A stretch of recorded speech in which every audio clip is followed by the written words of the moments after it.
Welcome once again. You are with Dr. Maharajan. We are on a wonderful knowledge sharing sessions. This time it is about social purpose of the firm. We already put two videos. If you have not watched them, go and listen to them and then come back. So what we are exactly into? What is business ethics? How to be practically put into it? So what are the theories behind it? So we will see in detail. Before that, let us recap what we know so far about business ethics. Fundamentals. The definition of business ethics says appropriate business policy should be developed. It is business ethics is the application of moral principle in business decision making. It is so important in modern businesses because they are conflicting interests of the stakeholders. The stakeholders are the customers, the employees, the suppliers, the community, the government, all.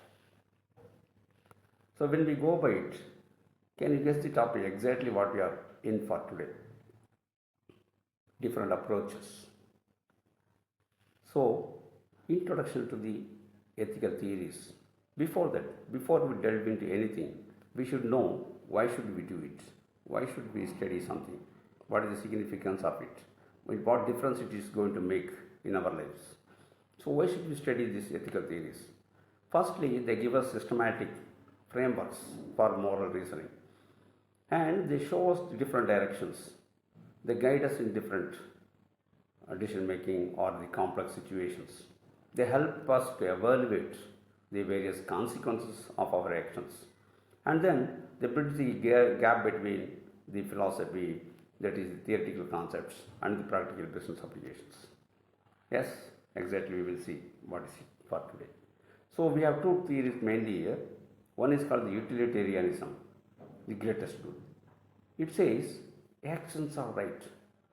That see, you might have heard about ways and means. We have to achieve our target. We have to reach our destination. That's important. At the same time, what way we take it to our destination. How do we reach our destination? That's again important. So these two theories are about this. This theory, utilitarianism, speaks about. It says actions are right when they produce the results. It's focus on the results rather than the actions which we do to achieve our goals.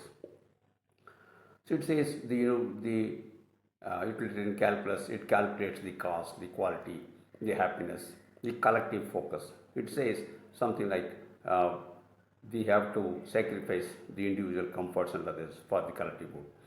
Something like we might have heard in one of the Henry Ford's principles. Something like that. That is utilitarianism theory. Essentially, it says the actions are right when they produce results. The actions themselves need not to be right. That's the idea about it. The results need to be benefited. That's it.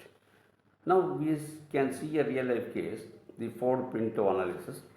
Actually, there was a faulty component in the Ford. Rather than, because of that, there were so many lives were lost. Rather than replacing the components and other thing, Ford went the legal way and they won the case. They saved money through that actually. This is not a good thing. In fact,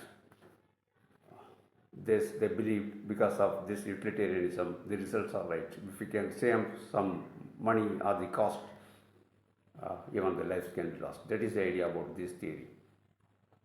Now, when we go about deontology, the duty-based ethics, deontology, on the other hand, it actually contradicts the utilitarianism theory. It says, irrespective of our results, the way through which we achieve our results should be right.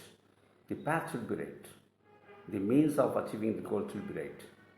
That says categorically important by some actions are inherently right or wrong regardless of the consequences.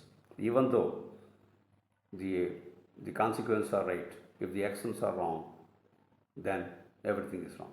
That's the deontology theory. Duty and rights. Something like even though a candidate passed an exam or exam through unfair means, that's wrong.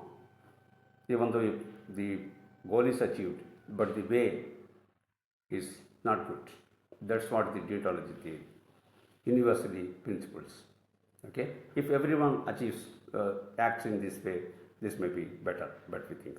But essentially, we will compare the frameworks. We cannot say one is superior than the other, and the one theory is good, other theory is bad. It's not. It depends upon the circumstances. There are both merits and demerits in each theories. Sometimes we may have to act according to utilitarianism theory. And deontology, again, it's important. We have to find a balance between both. There are strengths and weaknesses for both the theories. We can go through. Fine. Next, let us test our knowledge, what we have learned so far.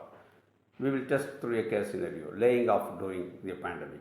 Many employees were laid off. Companies reduced their manpower during the pandemic. It's right. Is it right? In good days, the employees work for the company, but in rainy days, what we say is when things are not too good, the company actually simply got rid of the employees. Is it good? Is it fair? So you can apply the theories, utilitarianism, deontology here, and check for yourself. So there are so many summaries. Utilitarian theory, consequences, is focused on consequences and destinations and the results. It says the results are achieved, then it's okay. But deontology says even though the results are achieved or not, the way or the means are important. So both frameworks are applied in business. Then we have references for further learning. So happy learning. Thank you very much. See you then. Bye.